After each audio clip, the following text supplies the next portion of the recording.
come again.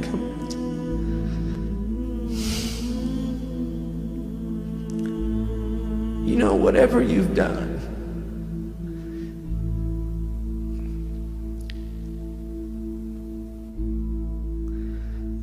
this isn't a caravan of despair. You know, sinner, if you've broken your vow 1,000 times, just come back.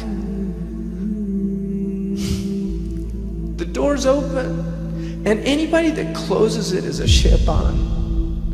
You know, and there's people closing that door on people that need to hear that message.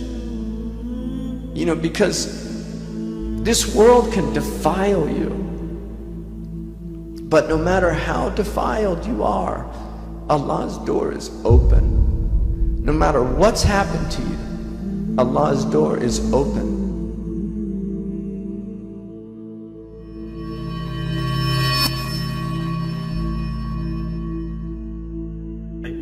Which is a Sahih hadith from Bukhari and Muslim, is transmitted by Anas radiallahu anhu. So if you can take one thing away, I would say take this hadith.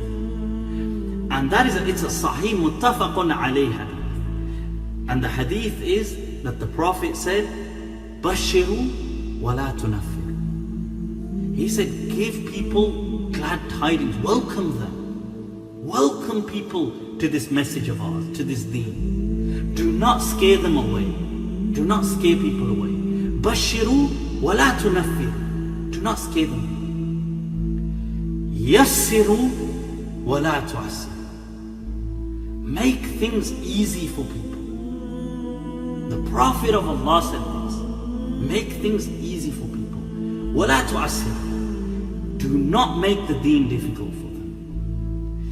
This hadith that I learned, I must have been 17.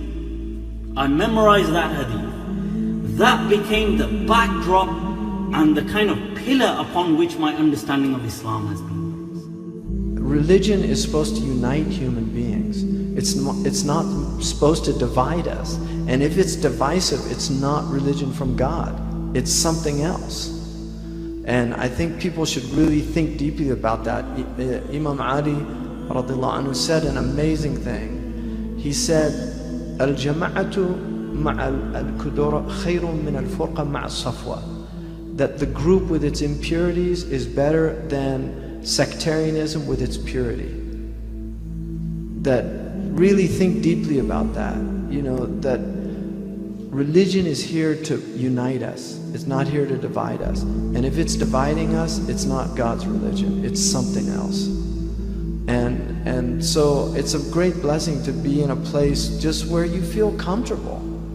And you don't have to worry about somebody telling you you're not doing this right. You know, and if somebody did correct you, it would be out of love and not out of this arrogant, pious, self-righteous attitude of superiority. And so this type of religion, we have to fight it, really, because it's killing the soul of the Muslims. And it's all over the place now. And we've got these intellectual viruses that are making our community sick. And we really need to, you know, wash our hands, you know, in order not to get, right? You wash your hands. We have to clean our, you know, really purify ourselves, just to make sure we're not infected by these attitudes and this arrogance and these things that are so antithetical to the Muslim spirit.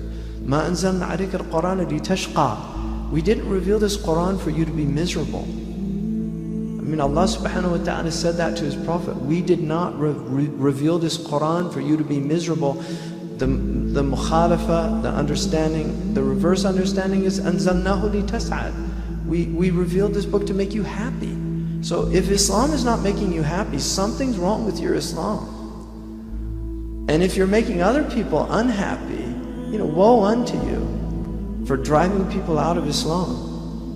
You know, and there are people that are driving people away from Islam. And this is, we're in the end game, people. I mean, if you don't see that, I don't know what planet you're living on. So this is a time for people to have a lot of raham. You know, just expansiveness in their hearts for people. Baza, Baza, I wish I could quote it in Persian, but you know, we're in the city of Maulana Jalaluddin, and he has a beautiful qasida which is in the entrance to his maqam. Come again, come.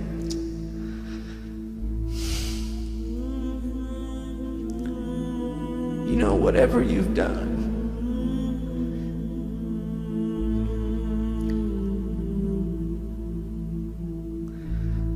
this isn't a caravan of despair.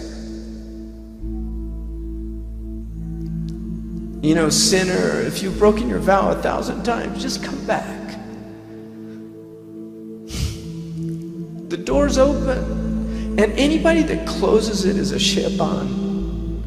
You know, and there's people closing that door on people that need to hear that message. You know, because this world can defile you, but no matter how defiled you are, Allah's door is open. No matter what's happened to you, Allah's door is open. This door is open, and people, we need to open it up and let people come in with all their faults and all their flaws and all their dysfunctionalities and all their problems. Just open the door and let people come in. Hudayfa al-Yamani, he said, the end of time won't come until the Muslims are like a big rock in a river. They don't drink from it, and they don't let other people drink from it. And he said, and the one seeing it is not like the one telling it. So don't be like that rock that doesn't let the river flow and let people drink from it. People need, they're dying of thirst out there. They're dying of spiritual thirst. Be the servants of Allah as brothers. Just be who you are. When the Prophet came, look, here's something interesting. The Prophet came to Medina. There was hostility. There was much hostility because he's a new person, he's coming in, he's got a lot of attention. People are kind of like, there's a lot of hidden hostility as well. People are kind of harboring hate against the Prophet, harboring resentment. One of the first things the Prophet does is makes an agreement with the Jews and other neighboring non-Muslim tribes and says, Nahnu ummatun wahida. Let's get one thing clear, we are one nation, all of us. One thing, the first thing the Prophet gets, and then somebody comes to him. They ask him in the hadith, what should we do? What do you want me to do? We're new here, Islam. Think about it, what would people say today? I'll tell you what they say. Set up a stall and give da'wah and preach and let everybody know that there's one God. And what did the Prophet say? Look at what the Prophet said. He said, Afshu salam. He said, whoever you see, spread peace. Say a nice word to them. Then, he didn't stop there. You see, that's the kind of character. But people need more than character. They need you to live that character, personify. So he said, وَأَطْعِمُ الطَّعَامِ. Feed people. مَنْ عَرَفْتَ وَمَنْ لَمْ تَعْرِفْ. Those you know and those you don't know. Yeah, hey, listen, let me give you some food. Like, live. This was the message and the commandment of the Prophet when they were there. People, their hearts. See, what did the Prophet say? He said, give gifts. You will captivate the hearts of people. Like, people will kind of come to you. Like, this is how you would... A person, you know that person who came and he urinated in the mosque, famous story. In the Prophet's mosque, the Prophet stops everybody. He himself goes and washes. And then he calls the people. And look what the Prophet says. He says that, tell them what you have to say. And the person was so shocked. He said, look, because he said to the Prophet, I don't know. And the Prophet said, look, this is a mosque, it's a place of worship. That's all. Give it that sanctity. And the person said, look, I don't know. He then said, this character, he said, I bear testimony that you are the messenger of Allah. Check this. The Prophet said, he took him out to the people, and he said to the people, he said, my similitude and your similitude, like the likes of me and the likes of you, is like that of a man who had a horse that went astray. Like it ran off wild. Or you could say he used wild beast. It could have been a camel as well. That kind of runs off wild. And he said, and the more people ran after it, the more it gave chase and ran away. So the more they tried to chase it, the faster it ran. And he said, and that's like your similitude, and my similitude is like the owner who came and said, leave it alone. It is my horse, I know it best. He picked up some grass and he said, and the horse came calmly to it. And so this being a decent human being should be agenda number one. Uncompromised. Uncompromised.